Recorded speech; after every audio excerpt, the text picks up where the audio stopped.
Fala, vascaínos e vascaínas, ligados e ligadas aqui no nosso querido e amado Imprensa Vascaína. Muito bom dia, boa tarde, boa noite. É muito bom ter você aqui comigo em mais um vídeo aqui do canal. Deixa o like, compartilha, espalha pra geral. De segunda a sexta, às 9 horas da noite, tem sempre um vídeo aqui no canal. Beleza? Então, ó, é muito bom, né, ter você aqui comigo. Quem puder também aqui ajudar, imprensa vascaína, @gmail.com. Você aí ajuda o meu canal, Brasil. Ó, hoje vamos ver aí, vamos entender o Estatuto do Vasco da Gama, essa reforma do Estatuto do Gigante da Colina. Vamos entender se isso é bom ou se isso é ruim, né, pra gente, né, torcedores do Vasco da Gama. Então, vou colocar um vídeo aqui do Dantesco, que é o Ó Vida, o Vasco, o canal dele, tá? E a gente vai. São 33 minutos. E depois também o Euriquinho, tá? A gente vai ouvir o Euriquinho também. Muitas pessoas concordando com o Euriquinho aí. E eu também quero saber a sua opinião. Se você concorda ou discorda do Euriquinho. Então vamos colocar aqui o primeiro vídeo. Canal O Vida, o Vasco, tá? Eu vou deixar até o like aqui. E também vou me inscrever no canal. Vamos lá, vamos lá, vamos lá. Aqui, ó, já deixei meu like, já sou inscrito do canal. Também vou ativar aqui o sininho de notificação. Vamos lá, Brasil. E aí, meus amigos, Danda na área, como é que vocês estão? Tudo bem? Chegou aquela época do ano, meu Deus do céu, as eleições do Vasco da Gama. Mas calma, as eleições chegaram, a gente está no ano de eleição do Vasco, porém, é lá em outubro, novembro. Mas antes disso, assim, a gente foi pego de surpresa, mas sempre rolava um bafafá, uma conversa. E agora, dia 12 de maio, terça-feira, o Vasco vai colocar para discussão do seu conselho a reforma do estatuto. Aí você vai falar para mim, Danilo, mas o estatuto já não foi reformado, o João Almirante não fumou e outras coisas mais. Então, o estatuto foi reformado em 22, a véspera da venda para o pessoal da 777. Vocês vão lembrar, o nosso estatuto, o nosso regulamento não permitia a SAF. Então, teve a necessidade de reformar o estatuto para possibilitar a venda da SAF, para depois a Assembleia Geral confirmar isso e vender a SAF do Vasco, o futebol do Vasco, para 777, Josh Vander e seus picaretas. Então, assim, a gente, menos de 4 anos, ou menos de 4 anos, a gente está voltando a discutir a reforma do Estatuto. E eu, sinceramente, como sócio e torcedor, e quem acompanha, estava por fora dessa discussão. Acho que fui pego de surpresa no sentido das importantes mudanças que esse projeto, que vai ser votado, deliberado, agora na terça-feira, dia 12, vai abordar sobre o futuro do Vasco da Gama institucionalmente. E, para mim, torcedor barra sócio, eu me senti excluído desse debate. Ah, Danilo, dane-se, o debate é entre beneméritos, conselheiros e outras coisas mais. Então, assim, se a gente não pode estar lá debatendo, não pode estar lá discutindo, a gente aproveita o bom A Vida ao Vasco para falar sobre esse tema. A reforma do Estatuto do Vasco em 2026 é uma boa? É uma má? O que se pretende com isso? Tem detalhes? Tem casca de banana? A gente vai falar disso e muito mais agora para você. E antes de tudo, deixa aquele like, aquela curtida, aquele joinha neste vídeo. A gente agradece bastante. Vídeos dos lives diárias, exclusivas para membros, para todos os gostos aqui no A Vida ao Vasco. Como eu comentei, para mim foi uma surpresa a reforma do Estatuto e essa discussão agora. O Vasco, numa reportagem do GE, informa ao Globo Esporte, né, que essa reforma foi montada através de uma comissão que tantos membros da situação, da oposição e beneméritos trabalharam durante 4 meses, elaborando esse novo Estatuto do Vasco. Todos os pontos foram discutidos, as discordâncias foram levadas à votação e, após a aprovação da maioria, passaram a integrar a proposta. Dizendo que a proposta não foi elaborada do zero, muitas propostas são antigas. E, além disso, foi passado para todos os conselheiros a redação final dessa proposta, e apenas não, menos de 1% apresentou considerações sobre o texto que identifica ou demonstra uma satisfação do Conselho com o texto preparado pela comissão. E aí eu fico pensando, bom, a gestão do Pedrinho tem no Conselho, grande maioria através do formato da eleição. Os beneméritos, tem gente que votou no Pedrinho, então também acredito que a pessoal está a par. Mas será que isso foi feito de forma transparente para quem está de fora do Conselho? Até conselheiros foram pegos de surpresa. E que mudanças são essas tão relevantes dentro do Estatuto que deixam a gente um pouco ressabiado? Então vamos discutir, fazer a comparação, essa análise do Estatuto vigente, atual, de 2022, com o projeto da reforma estatutária de 2026. Muitas mudanças, e aí a gente vai ter que separar, óbvio, importância e também em tópicos. Porque não adianta estar aqui falando de vírgula, parágrafo no Estatuto que pouco importa a vocês. Vamos às mais importantes mudanças do Estatuto. Categoria de sócios. A forma como esse projeto vem demonstra uma simplificação, mas uma simplificação radical. Das 16 categorias atualmente que comportam o quadro social do Vasco, foram reduzidas para 11, com extinções, fusões e criações de novas. Correspondentes, patrimoniais, adeptos, aspirantes e atletas foram extintos. A categoria sócio-remido deixou de existir como categoria e virou status financeiro. A gente vai abordar isso. Eu acho que faz até sentido. Para quem não sabe, o sócio remido é aquele sócio proprietário que pagou de uma forma precisa e por 25 anos as mensalidades do Vasco da Gama. A partir do 25º ano, ele é beneficiado com a gratuidade das próximas mensalidades até o momento que ele deixar esse plano ou deixar o Vasco da Gama cansar do clube. Mas, independente, o sócio remido, ele tinha essa categoria de sócio. Passou a ser um status financeiro. Olha, o sócio é remido, mas ele como status, não como sócio categoria, o que faz sentido. Mas aí vem uma das grandes mudanças recentes. O tempo de remissão desse sócio que pagou, foi adimplente por 25 anos, mudou. Agora é para 35 anos. Meu amigo, estou lá, tá ali pagando, meu Deus, vai chegar meu momento que não vou ter que dar mais dinheiro para o Vasco.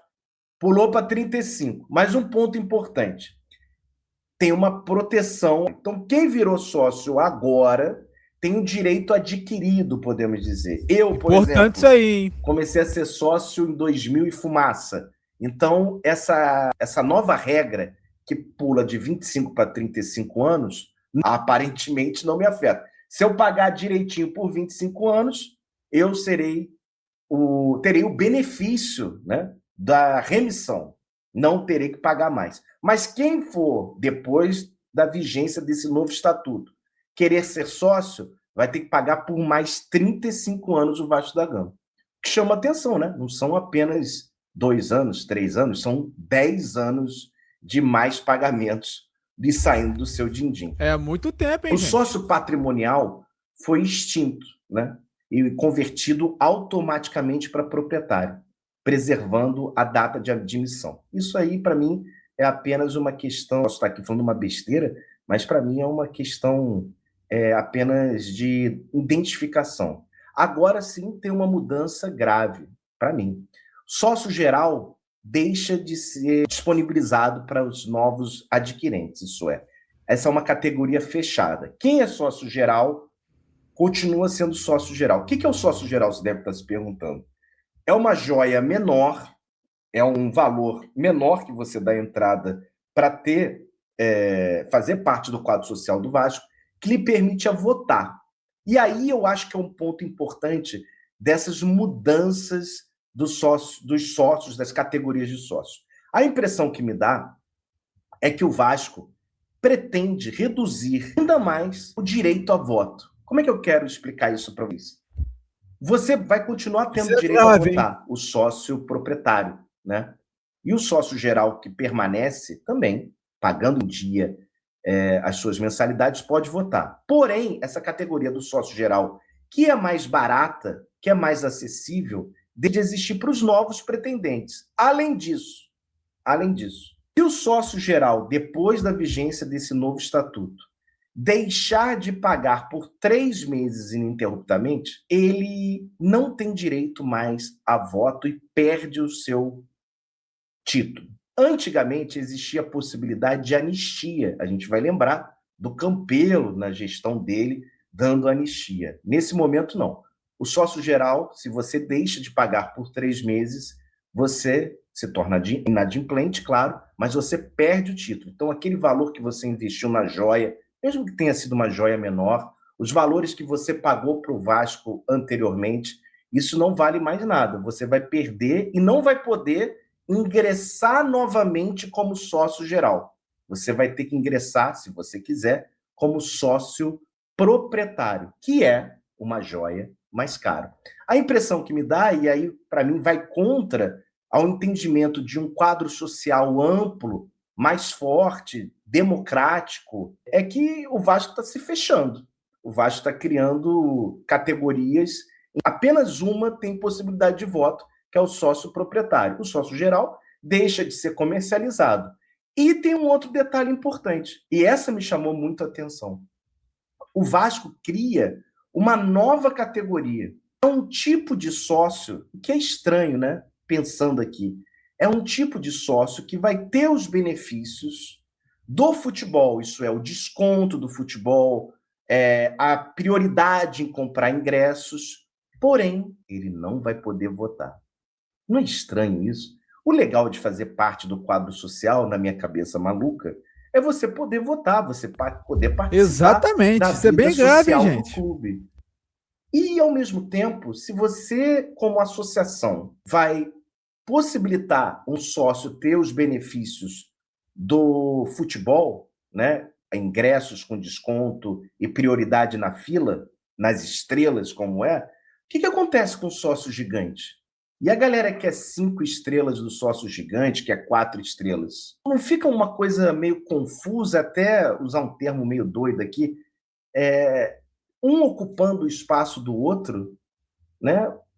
O sócio gigante, que talvez tenha sido uma das características do triênio do Pedrinho, a mais despercebida de mudanças drásticas, de melhorias, no meu entendimento, meio que agora tem uma categoria de sócio vinculada à associação que beneficia com descontos. Um não vai canibalizar o outro? Bom, pelo que a gente sabe, quem cuida do sócio gigante, o sócio torcedor, era a SAF.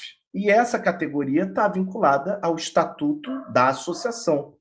Então, queria entender muito bem como é que funciona esse sócio que não vai ter direito a voto, mas vai ter os benefícios da prioridade em compra de ingressos e descontos. E esse tem um detalhe importante, hein? E ficou meio confuso, admito eu, no estatuto, nesse novo projeto. O sócio patrimonial antigo, o sócio proprietário, ele tem desconto de 50%. A impressão pela leitura do novo texto do projeto do Vasco é que esse novo sócio, que vai ter direito a benefícios do futebol, porém não vai poder votar, pode vir a ter descontos maiores do que 50%. Então, esse sócio, que vai ser uma categoria nova criada, e ela será criada e está no estatuto um dia após a vigência desse novo estatuto, dessa nova redação, ele meio que possibilita a ter um desconto superior ao que o sócio proprietário com direito a voto tem. O sócio proprietário tem direito atualmente a 50%. Esse sócio do futebol está liberado, fica meio que a cargo da direção estabelecer que desconto, que percentual é esse. E, ao mesmo tempo, fica subtraído do texto os 50% de desconto. Será que o sócio proprietário vai manter 50% de desconto? Não. Ou ele vai perder esses 50%? Fica a uma decisão da direção. Eu não consegui entender muito bem, admito para vocês. Acho que esse tema vai ser discutido aliás, reunião do Conselho, que deveria, pela importância da reforma do Estatuto, que atinja a nós sócios e a torcedores que queiram virar sócios, ou a galera que entende que gostaria de participar da vida política do Vasco, deveria ser transmitida pela Vasco TV. Será que vai ser? Repito, o Vasco afirma Foi que foi transmitida feito de forma democrática esse debate, houve transparência, mas para nós de fora, eu não percebi isso. Então, fico com a pulguinha atrás da orelha, torço como torcedor e sócio para que a gente tenha esse benefício. Mas destacar, essa remoção do teto de 50% para ingressos em jogos custosos deixa o sócio proprietário sem uma proteção no estatuto. Será que você vai ganhar 30%?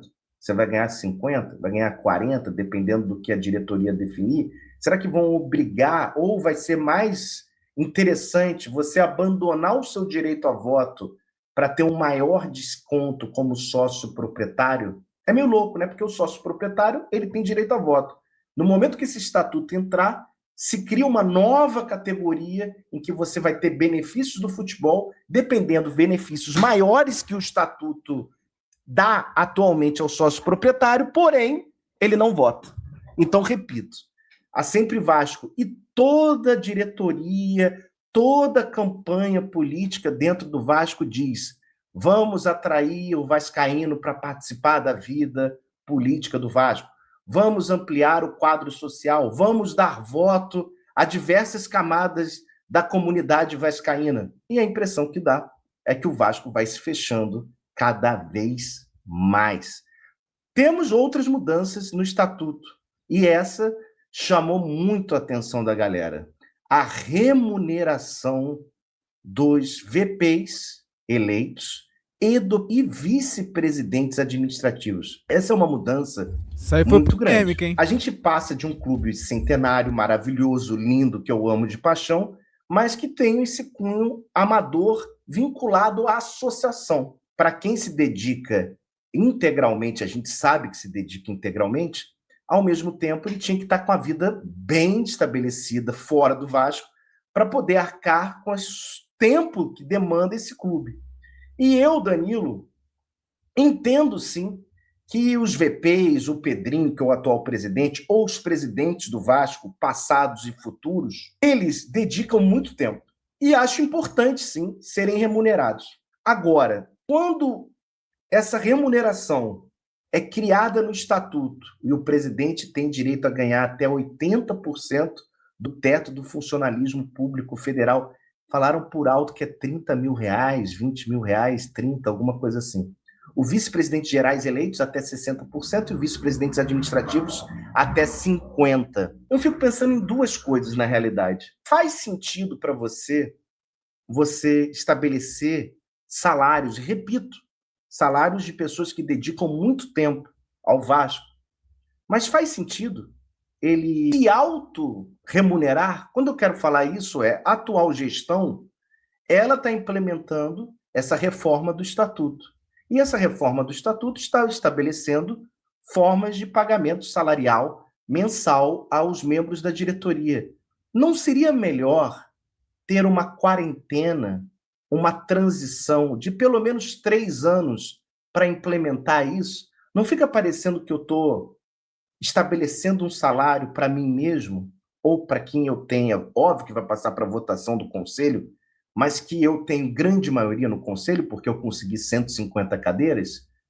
Será que a Sempre Vasco, nesse momento, e poderia ser qualquer grupo político do Vasco, não poderia se preservar em relação a isso? Olha, vai valer daqui a 3 anos, então a gente não vai receber, e essa eleição que vai rolar em novembro, também não. Então, a partir daqui 3 anos, isso sem ser essa eleição de novembro, o outro triênio, aí começa a implementar. E a outra pergunta que eu faço é: o Vasco atualmente está em recuperação judicial, muito por causa da incompetência e da irresponsabilidade das gestões do Vasco da Gama ao longo do tempo, os famosos políticos vascaínos. Como é que vai ser bater na porta do gabinete da juíza da recuperação judicial, da quarta vara empresarial, e virar e falar: olha, excelência, eu estou querendo alterar o meu estatuto e o meu orçamento vai mudar, porque esse orçamento vai ter que contemplar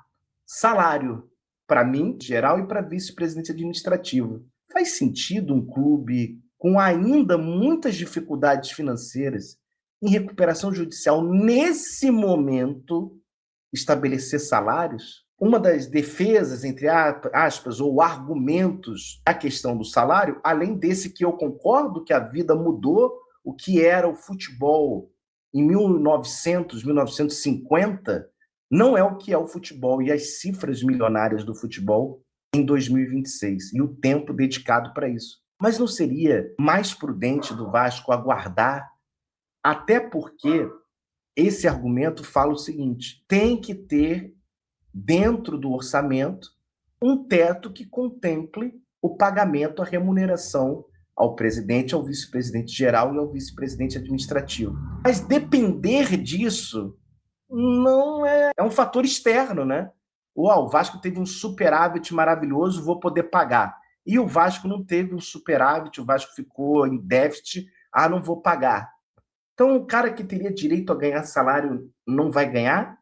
Então, assim, eu não gosto. Eu acho que tinha que ser feito de uma forma em que tivesse, sim, um lapso temporal, um tempo entre a confirmação do Vasco em concordar com a remuneração dos cargos eletivos, o que eu concordo, a passagem do triênio dessa gestão para a próxima, e também uma concordância da juíza na recuperação judicial. E eu acho que seria, até pensando em lapso temporal, uma forma do Vasco ganhar um respaldo no mercado, né? Olha, a gente está criando esse cargo, criando esses salários para esses cargos, remuneração dos cargos eletivos, porém a gente vai fazer isso de uma forma gradual, uma transição, aguardando pagar os credores que a gente deixou de pagar em 20, 30 anos. Eu acho que seria uma resposta mais positiva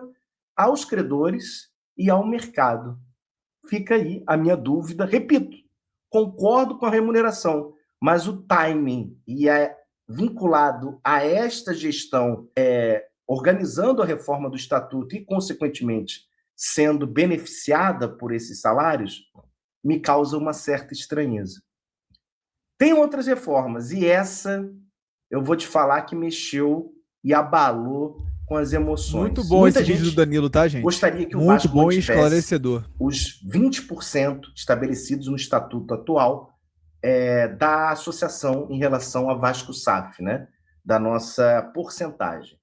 Esse estatuto novo libera o Vasco dos 20%. Isso é, o Vasco passa a ter apenas 10% da participação do clube. É uma participação mínima estabelecida pela lei da SAF, mas se tem uma redução do que era 20 para 10. Muita gente discorda, fala que o Vasco tinha que ter uma participação maior na vida da Vasco SAF, pensando até financeiramente. Se o Vasco rende mais na Vasco SAF, cai mais dinheiro, quem tem 20% do que 10%. Então, assim, ao mesmo tempo, muita gente boa fala que o mercado e o Vasco, pela situação quase de falência, de recuperação judicial que passa, ele não vai conseguir manter 20%. Então, já estabelece 10%, porque é isso que vai acontecer e, nas bocas miúdas, é o que vai acontecer com o nosso querido Marcos Lamáquia, o Crefilho. E aí, falando de SAF, vem um dos pontos, para mim, mais controversos e que talvez eu mais discorde. O fim da quarentena. Parece filme de terror, né? Meu Deus! Política do Vasco, quarentena, pandemia. Não. A quarentena foi estabelecida por quê? todos os membros eleitos das chapas do Vasco não podem exercer cargos remunerados na SAF ao menos em 5 anos. Essa quarentena fala em 5 anos. Então, vamos pegar 2 exemplos aqui. Levenciano, eleito entre os 30 da oposição, tem presença no Conselho Deliberativo do Vasco. Ele não pode exercer, nesse momento, cargo remunerado na SAF. Pedrinho pode exercer cargo remunerado na SAF, porque o estatuto fala em 5 anos de quarentena. E aí eu pergunto para vocês, por que dessa quarentena? Por que do motivo da quarentena? E eu tento responder para vocês e acho que tenho razão nessa. Vamos ver se eu consigo ter vocês do meu lado. Quando foi criada a Vasco SAF, a gente passou por uma situação, e deixa eu fazer a brincadeira com o apelido que eu carrego, dantesca, né? O Luiz Melo, o famoso Luiz Mengo, meu Deus do céu, ele era, se não me falha a memória, o CEO da Associação do Vasco. Verdade. E ele participou ativamente das negociações com a 777, porque ele era o CEO da associação. E para mim faz todo sentido. Ele, funcionário. De repentemente, quando se assina o memorando de entendimento com a 777, as coisas vão caminhando, o Luiz Melo muda de posição na negociação. Ele deixa de ser CEO da associação e passa a ser CEO da Vasco SAF. Como é que uma pessoa que está negociando o melhor para Vasco Associação e protegendo das loucuras do investidor, poucos dias depois de finalizado o processo, muda de lado? Será que esse cara honrou os seus compromissos? Porque é aquela coisa da mulher do César, e é uma parada machista, misógina, e tudo que você quiser colocar, e eu concordo, que não adianta ser honesto, tem que parecer honesto. Faz sentido alguém que está negociando a favor de um lado e, de repente, vira a favor do outro, porque existem interesses diferentes entre o investidor e a associação. Isso não significa que são inimigos, mas interesses diferentes, funções diferentes. E uma das funções da associação, no momento que o investidor está ativo na Vasco SAF, é fiscalizar. Será que ele fiscalizou o suficiente? Porque ele está sendo remunerado pelo investidor. Essa conversa desse oferecimento desse emprego vem não de imediato, vem numa conversa. Então, e na época, a Sempre Vasco reclamou muito e com razão. Eu acho um absurdo. Passam-se 3 anos e nós, de novo, estamos discutindo isso. Para mim, são diversos pontos. Eu vou tentar resumir aqui sem ser prolixo e não deixar esse vídeo cada vez mais longo. Desculpa. A política do Vasco é complicada. A política do Vasco é difícil. Eu não queria que fosse, mas é, ok? E tem muita parte da influência política. A gente brinca das eleições do Vasco, mas virou uma novela repetida de grupos políticos que racham, que têm brigas, desavenças. Isso é até normal na política, se você pegar a política brasileira e a política internacional. Grupos se formam, grupos se desmontam, pessoas saem do grupo, pedem renúncia de cargo e aí vai. Agora, quando existe essa transição, esse cara que é obrigado a fiscalizar e tem que fiscalizar a atitude do investidor, no momento que esse investidor fala, olha, eu vou te empregar, Danilo, você é conselheiro do Vasco, eleito, e você está me perturbando aqui, querendo saber, você é tão bom que eu vou te empregar, vou te pagar um salário. Assim, todo o know-how que eu, a Vasco Associação, pisando em ovos, mas ao mesmo tempo protegendo os direitos da associação, eu meio que jogo para o alto e agora vou pensar com a cabeça do investidor e da Vasco SAF. E essa contaminação, eu uso o termo contaminação para tentar ficar mais claro, da política vascaína na Vasco SAF, pode trazer um ranço que existe aqui na associação e que vai passar a estar aqui na SAF. Como é que vai ser um membro da Sempre Vasco, por exemplo, e poderia ser de outro grupo político do Vasco, questionando ou fazendo perguntas duras, mas necessárias, para um ex-membro político do Vasco aqui dentro na Vasco SAF. Será que vai ser uma conversa transparente, leal, honesta, em prol do clube? Infelizmente, o know-how que a gente tem de acompanhar a política do Vasco e a histórico que isso vem é que não, que as pessoas se fecham, que as pessoas não tentam ser transparentes. Então, eu imagino que vai causar muita confusão e uma contaminação de ideais de quem fiscaliza e, num determinado momento, é o aliado do investidor. Porque não se enganem, ele é empregado da SAF, ele quer o melhor do Vasco, mas quem paga o salário dele será o investidor, que nesse momento parece ser o Crefilho. Então, não fica uma mistura de ideais e interesses entre o individual e o coletivo? Por isso, a quarentena dá um oxigênio. Ele possibilita a pessoa que teve um cargo eletivo dar uma repaginada, sair do cargo totalmente do Vasco para voltar, entre aspas, pelo amor de Deus, limpo para essa nova função na SAF. Talvez 5 anos seja muito? Sim, talvez 5 anos seja muito. Mas dependendo 3, um triênio, é bem acessível.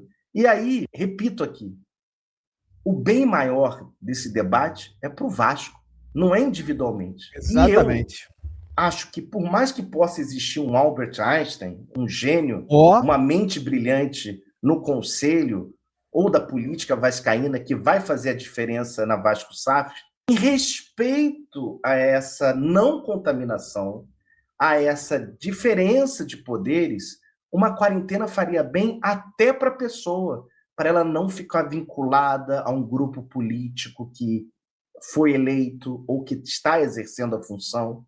E como isso vai acontecer, gente? Quando tiver pessoas que foram da política do Vasco, na Vasco SAF, e uma oposição sendo presidente, isso é, tendo a responsabilidade do conselho, será que não vai virar uma briga generalizada entre políticos vascaínos? Fica essa questão que eu acho muito importante e que eu discordo. Acho que sim, pode-se discutir a redução da quarentena, mas a eliminação dela eu discordo. Acho que não é o melhor para o Vasco.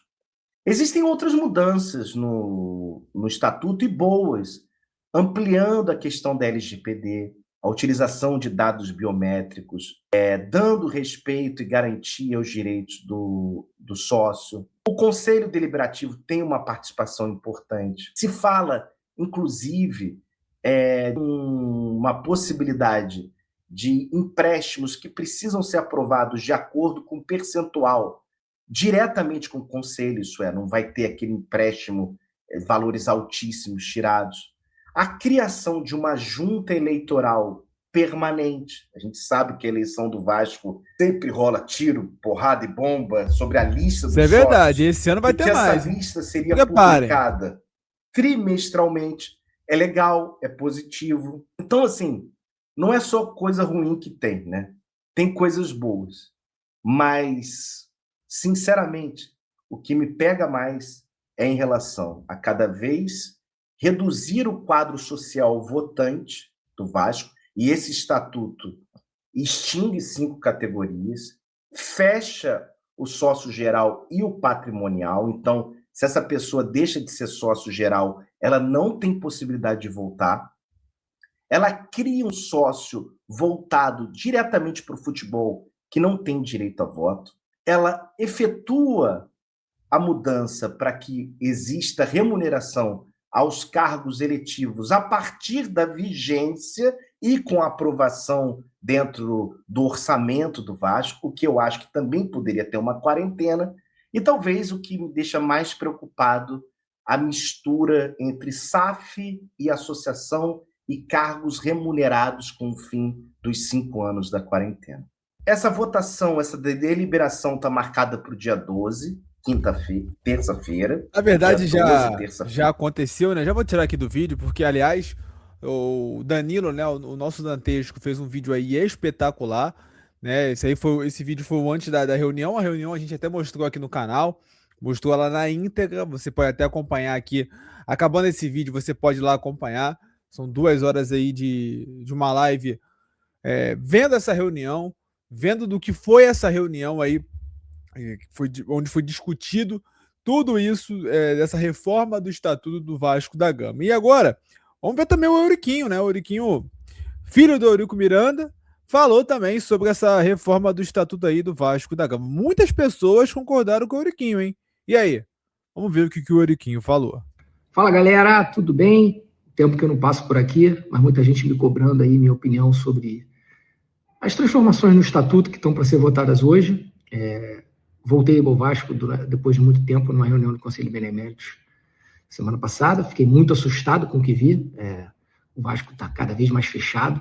O Vasco está sendo dirigido por 4 pessoas que não conversam com ninguém, nem com o seu próprio grupo. As pessoas que eles indicaram para presidente do Conselho Deliberativo, para presidente do Conselho Fiscal e para os outros setores no clube estão extremamente isoladas. Ninguém conversa com ninguém, ninguém sabe de nada do que está acontecendo. Eu acho que o Vasco já está aí bem adiantado, apalavrado com um novo investidor, até um investidor que me agrada. Não me agrada a maneira como estão fazendo, uma venda fechada, uma venda que só 4 pessoas sabem o que está acontecendo, nem os seus pares de diretoria sabem o que está acontecendo. Já aconteceu assim com a 777 e foi muito ruim. Nós temos outros exemplos de SAFs que começam muito bem e depois tem grandes problemas. Hoje a gente tem aí o caso do Botafogo, tem o caso do Atlético Mineiro e alguns outros casos, e principalmente o nosso caso com a 777. Então, o Vasco tinha que tentar fazer algo mais transparente, mais aberto, assim como foi prometido pelo Pedrinho e sua diretoria. E eles não são transparentes nem com os poderes que eles botaram no clube, nem com seus pares de diretoria, nem com seus conselheiros. Então, é muito perigoso, é muito perigoso. Acho que é um caminho muito ruim, tanto para eles quanto para os clubes, e ainda mais para o comprador. Acho que o comprador deveria fazer tudo muito às claras, muito aberto, para ganhar ainda mais a confiança do torcedor. E quando tiver um momento de dificuldade no futebol, não ser extremamente cobrado por isso. Quanto às mudanças no estatuto, me assusta uma mudança de estatuto assim, às vésperas de um anúncio de uma venda da SAF e com cláusulas que são muito perigosas. Estão querendo tirar ali a cláusula de quarentena, onde quem vende o clube, quem participa do processo de venda, pode agora trabalhar na SAF, ou seja, quando essa pessoa está vendendo o Vasco, ela pode estar ali. Não estou acusando ninguém, não estou apontando o dedo para ninguém, mas é uma cláusula que protege a todos, para que ninguém que esteja ali participando da venda sobreponha seus interesses pessoais aos interesses do Vasco. Ninguém pode estar ali negociando seu próprio salário numa próxima SAF, ao invés de estar negociando coisas boas para o Vasco. Ainda mais quando uma negociação é tão fechada assim, feita por tão poucas pessoas.